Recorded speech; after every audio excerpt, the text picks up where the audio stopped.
In certain applications, social media is huge. You can very quickly establish yourself as a subject matter expert on pretty much any topic and raise awareness that way and get clients that way by just being a really good resource for them. In some other cases, straight up social media ads are good, and in some cases, Google ads also work. The really beneficial things nowadays are printed things. And the reason being is that we all get overwhelmed with emails. So whoever sends me a piece of paper, I might not have time for it. And if I don't have time for the email, I delete it, right? If it's not important. But if it's a printed piece, I just throw it on my desk. And then guess what happens? A week later, a few days later, I go through my desk and I clean up and I organize, and I'm like, oh, they sent me this, but now I actually have a couple of minutes to understand and look at it. And those things become way more powerful than digital advertising, and they become way more powerful now than they were before, just because the competition is less. Whoa, I was not ready for that kind of a question. So dinner table, what are you referring to? Are you referring to conversations? Are you referring to who was there? Yeah, just kind of describe what your dinner table looked like, when you were growing up. People that were there, the types of conversations that were going on, the setting, anything that comes to mind that you want to talk about. Yeah.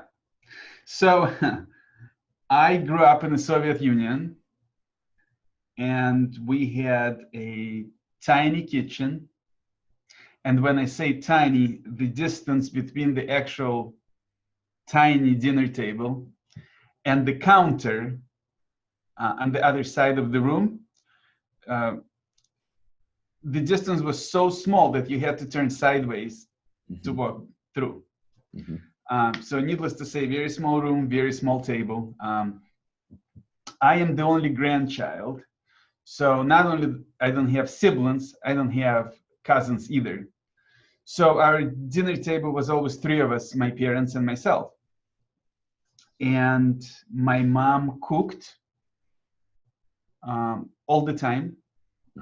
Back in Soviet Union, we did not have options of carry out and things like that. We did go out to restaurant once in a great while, but it was my mom's cooking, and my mom, luckily, is a really good cook. What was your favorite?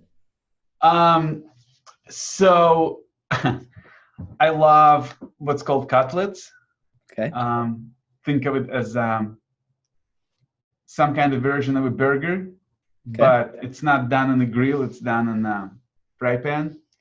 And the chicken cutlets particularly was my favorite. I love fried potatoes, where my mom would cut them on this longer strings and fry them up, and sometimes with mushrooms and onions, and so good. My mom also used to make really good meatballs and tomato sauce. And so that's some of my favorites. And as far as conversations at the table, I don't remember exactly what we talked about. A lot of it had to do with, how was school? What did you do? Who did you talk to? What did they say? The regular stuff that you would ask a kid. The only thing, and since this is entrepreneurial podcast, the one thing we never had as part of the conversation was any kind of entrepreneurial topic. Okay. The only thing that my mom guaranteed me was that we have no entrepreneurs in our family. Our family is not meant to be entrepreneurs, and anything they have ever tried always failed, and they lost money. So that's not in the cards. So I have to become doctor or lawyer, and that's really those are my two options. Those are your choices. So you grew up in the Soviet Union. When did you come to the U.S. or was there a few jumps before you came to the U.S.? Yeah, so we left um, on December 2nd, 1990, no, 1989, and we came to America on May 15, 1990. Okay. So the way this worked out is we had to go and we had to spend time in Austria. So we ended up being there for about almost 2 months, 50 few days. And from Austria, we went to Italy, where was the next stop for the Jewish refugee immigration process. Okay. So we came here as Jewish refugees. So finally, May 15, 1990, we landed in New York. To say it was crazy is to say nothing. There was a lot of people and everybody speaks this language that I don't know. I just caught on to a little bit of German, and then I caught on to a little bit of Italian. I remembered few words from school in English, but my English was horrible. And how old were you at this time? 15. Okay. So I turned 16 in June, a month later. So this craziness going on, and I remember that we were thirsty, so we wanted to buy something to drink, and I want to say it was Fanta. And we went up to some place in a airport, and we didn't know how to. It was a soft fountain drinks. And we didn't know how to pour the drink. We didn't know how to pay for it. We didn't know anything. And there was a woman there, a Russian woman who spoke Russian, in line with us. And I think she quickly caught on to what's going on. So she poured us a glass of, I think it was Fanta or Coke, poured us a glass, gave it to us, and said, "I'll take care of it. Enjoy." And she paid for ours, which was very nice of her. And I still remember that. Yeah, it must have made an impact. Yeah. Yeah. So, and then a few hours later, we got another plane. We came to Detroit, and we've been here for almost 30 years now. It's going to be 30 years on May 15th. Yeah. Yeah, that's fantastic. So you started in school, I'm assuming, and despite your mom's advice, it looks like you probably started your first company relatively early. Is that correct? Well, yes and no. While we were in Italy and Austria, and I was 15, there were a lot of people, Russian immigrants, who. So the way this worked in Russia is, you couldn't legally have a lot of money. Okay. Right? Even if you got a hold of the money through black market and doing real entrepreneurial things, but they were not seen that way, you couldn't legally have it. Like, you couldn't just walk around with money, because then KGB starts asking questions. Where'd you get it from, right? And on top of it, when we were leaving, they wouldn't let us take the money out either. So what people did was people would buy merchandise that people who left Russia before us told us you can sell in Austria and Italy, and they would give us an approximate amount that you can sell it for. And the way we would purchase those is based on the exchange rate, right? So if I can buy it for 5 rubles there and then sell it for $5 in Italy, for example, right? That's 1-to-1 conversion, which is good. If I can buy some for 4 rubles and sell for $5, that's even better, right? So based on that, we had Russian version of Swiss knife. Okay. Like, I don't know, we had maybe 80 of them. Mm-hmm. I remember we had a microscope. We had a lot of condoms. We had, well, the condoms was an interesting story because in order to sell those, I walked around streets of Italy. Okay. And Russian condoms, they came in a long, very long line, and each one was right next to another, perforated, Okay. where you can tear one off. And we're talking about at least 20 in a row. Yeah. Maybe even more. So I had them, I had them all over my shoulders, almost like bullets. Uh-huh. And I would walk around streets of Italy, and I didn't speak that well, so I didn't know how to say condom, but I would scream out and say anti-bambino, anti-bambino, and whatever the price is. So yes, we sold a lot of those. We had some Russian military watches, Mm-hmm. Alarm clocks, and on, all sorts of things, really. And the paradox was that majority of the immigrants who were coming, they were not hustlers, and they were not entrepreneurs. They were mostly intelligent doctors, lawyers, engineers type. Mm-hmm. And in Russia, the whole entrepreneurship and everything didn't exist. So the whole concept of me going out there to sell something, to offer something, was an embarrassment to a lot of people. Okay. Not to me, though. So what I did, I would get their products that they brought, their merchandise that they brought to sell, and they would tell me how much money they want for it, and I would sell it for more and keep the difference. Mm-hmm. Mm-hmm. And I ended up making good amount of money. I mean, considering I was 15, I sold pretty much everything my parents brought. Mm-hmm. And then I sold everything that people were giving me.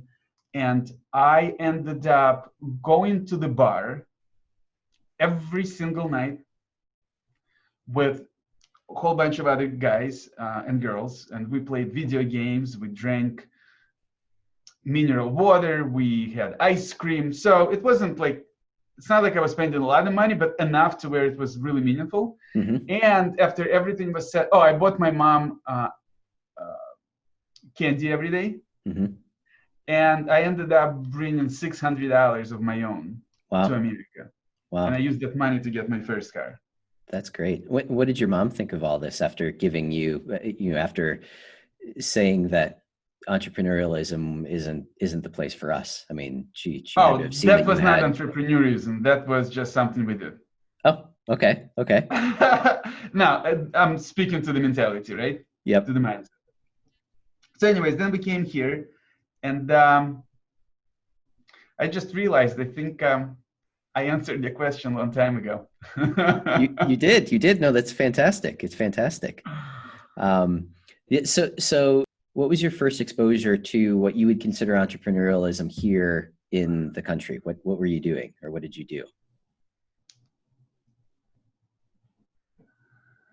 First real entrepreneurial experience in America, I would say, was in year probably 97, 98, Mm-hmm. maybe 99.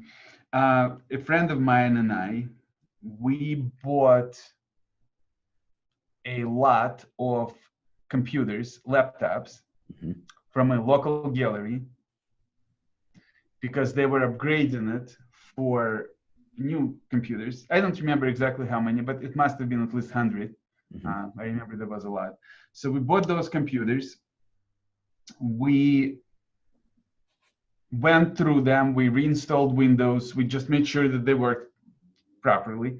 And we sold them all via eBay and other local sources here, Mm-hmm. such as Craigslist and whatever else worked at the time. Mm-hmm.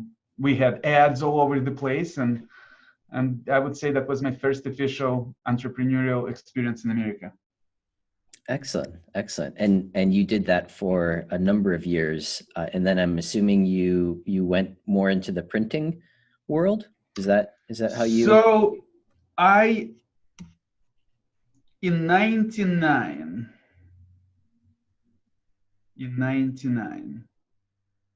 I started a computer repair and networking company with a friend of mine. Mm-hmm. At the time, I worked as a programmer and he had his own job. And we would do this on the weekend or at night.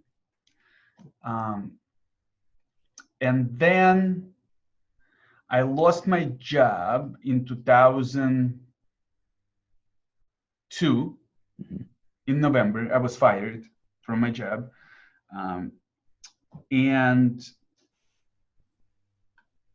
so that was November. And in September of that year, a few months before, my friend went to law school. So now he had no time to deal with any of this. Mm-hmm.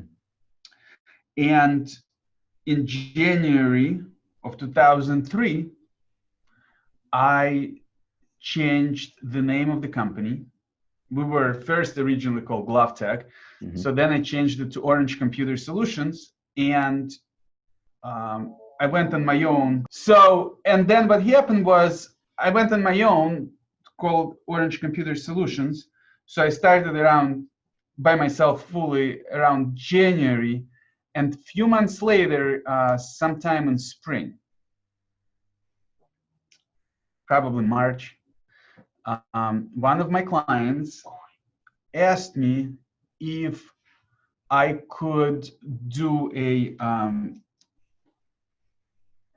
company folder, because in his mind, if I do computers, you know, that means everything.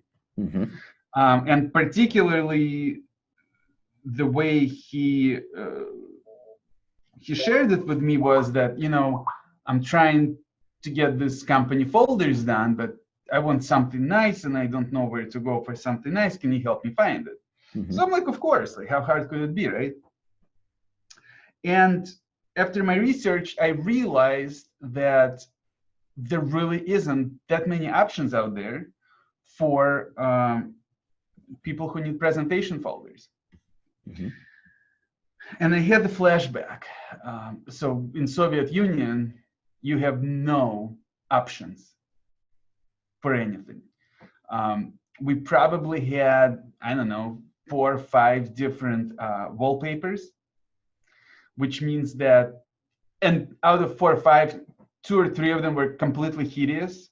Mm-hmm. So people would usually have 1 of 2. Mm-hmm. So every house you went to had pretty much the same thing. Same silverware, same clothing, give or take, same furniture, same everything. So you can't really stand out and kind of represent yourself Mm-hmm. that way. And that's where I, for whatever reason, that was my association. Oh, lack of folder options is kind of like Soviet Union. Mm-hmm. And by then I lived in America for 12 years or so, and or 13. And I really enjoyed the whole self-expression and all those things. So I figured maybe that's my thing. Maybe that's my niche. Mm-hmm. So I figured out how to get some amazing folders for the customer, and I did, and he loved them. He's still my customer to this day. Mm-hmm.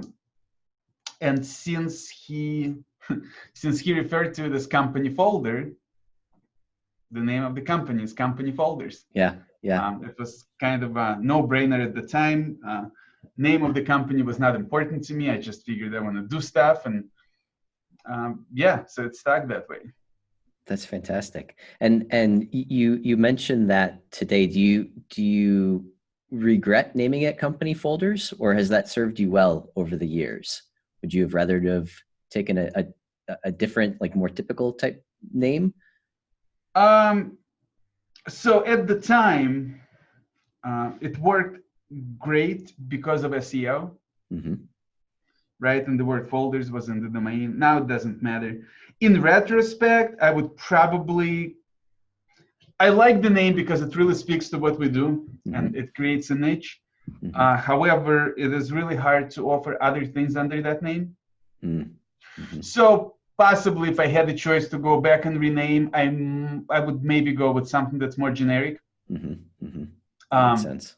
Just in case I decide to get into different product lines. Yeah, yeah. So talk about how you started this company. I assume you found a printer. Were you doing the design yourself, or did you find a designer as well? How did you start that all? Yeah, in the very beginning, it was literally, I was nothing but a facilitator. So I found people who can print. I found people who can put coatings on it. I found people who can cut things, and then I found other people who can design stuff, and I was just running around like a chicken with a head cut off, Mm-hmm. putting out fires everywhere. And I had no clue what I was doing, um, and I was learning, and then gradually over time, I was able to start hiring people and getting more and more of my own stuff. And gradually, yeah, we grew like that. And I see on your website too, you have some pretty impressively large companies that you have done work for over the years. Can you talk a little bit about how you acquired those clients, how you got into some of those large companies? SEO, organic SEO, was the marketing channel from day one. Mm-hmm. And literally all these companies found us online. And then in 2012, when Google changed their algorithms, we actually were banned as part of Panda update. And oh boy, there was Panda and yeah, I'm trying to remember too. I remember when this there happened. was two of them. One was the Yeah. content, one was the links. So we got hit on both sides. And we lost 76% of traffic. Wow. To the website. So that particular time was probably the closest thing to what's going on right now. Mm-hmm. So we instituted some loyalty programs where we called previous customers, trying to encourage them to reorder, and offered really good ways for people to work with us. That's easy, not necessarily dropping the price, because I don't necessarily think it's the answer, but it's more of a value add. Mm-hmm. And we pulled through that. We changed how we do things. We went more into social media marketing. We went more into content marketing. We went more into becoming a thought leader.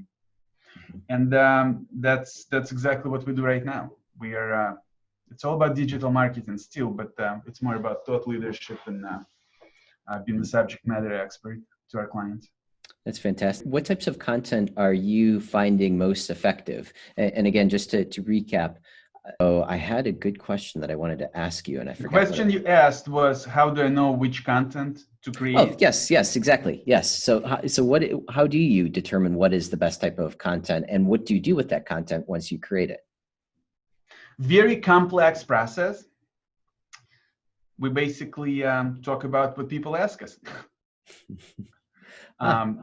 When we work with people, they ask all sorts of questions, such as, oh, this is my logo. What should I do with it? Does it look good? Does this, does that?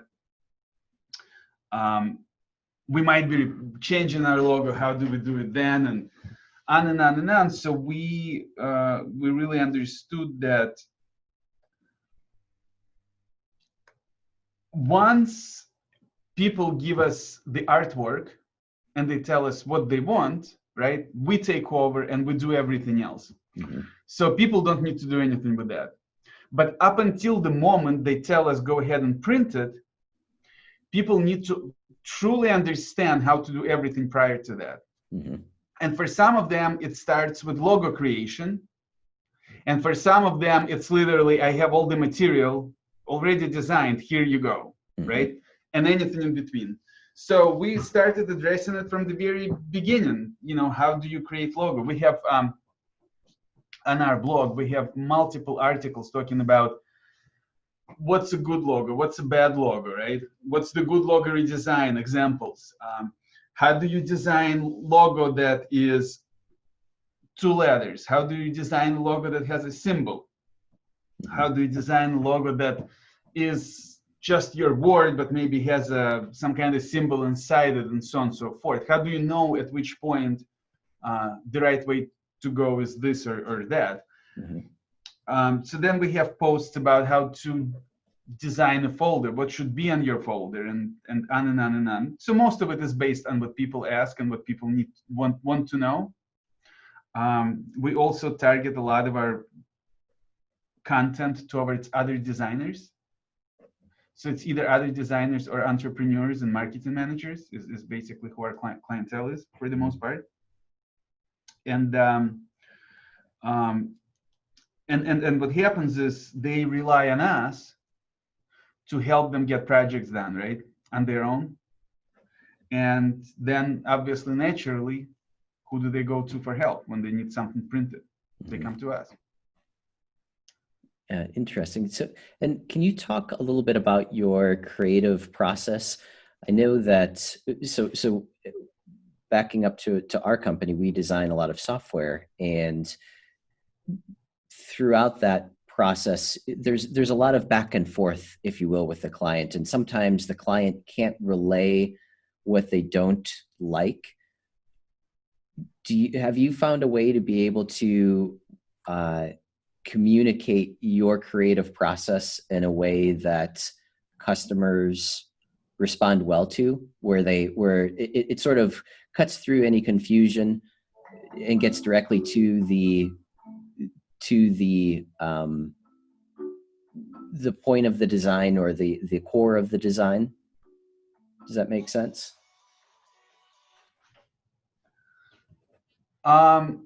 So the design process, yes, that's a really good question, because it's not black and white. So what we do is, there are some cases that are very easy, right? It's either, here's my logo, I want it on the front and nothing else, right? So that's kind of no-brainer. A lot of times people send us the whole artwork already put together, because we work with a lot of larger companies, they do it in-house. Those are easy as well. And then there are customers who want something really cool, but they don't know necessarily what it looks like until they see it. So in that case, we try and understand what their brand requirements are. And once again, usually with smaller companies, they don't necessarily have a lot of those. So what we do then is kind of go over their website. We ask them to show what brochures and stuff they have that they actually like. And then we try and match the for the folder to match website, brochures, whatever the people have. If they don't have anything like that, we would work putting together maybe a couple variations of what we think could be cool. And then they kind of guide us from there. Whether it's, oh, I really, really like this, if we can just change that, or change this color, or, you know what, I don't like this at all, however, this one element is kind of cool. Another thing that really helps us is we have design gallery, where we have tremendous amount of folder photographs that we've printed before for inspiration. So a lot of times what makes it really easy is that people contact us and say, hey, you know, you have that one folder in your gallery, and they tell us which one, or maybe three that they really like. And they would tell us, we like this aspect of one, that aspect of another, or we want a folder just like that, but different color and things like that. Got it. So it's really relying on, I guess, previous work that you've done, and even sometimes previous work that maybe other people have done, or other inspirations that people bring to the table, that you pull all of that together and then, you know, come up with the final design from there. Got it. So you said that when you were starting your company, you relied a lot on organic traffic. What would be your advice to someone who's starting in business today? What would you advise them to do? Because organic traffic is very, very difficult, very expensive to be able to get now. Yes. What would be your advice on how to start? Well, it depends on the industry, and it depends on what you're trying to do. In certain applications, social media is huge. Mm-hmm. You can very quickly establish yourself as a subject matter expert on pretty much any topic and raise awareness that way and get clients that way by just being a really good resource for them. Mm-hmm. In some other cases, straight up social media ads are good, and in some cases, Google ads also work. However, the really beneficial things nowadays are printed things. And the reason being is that we all get overwhelmed with emails.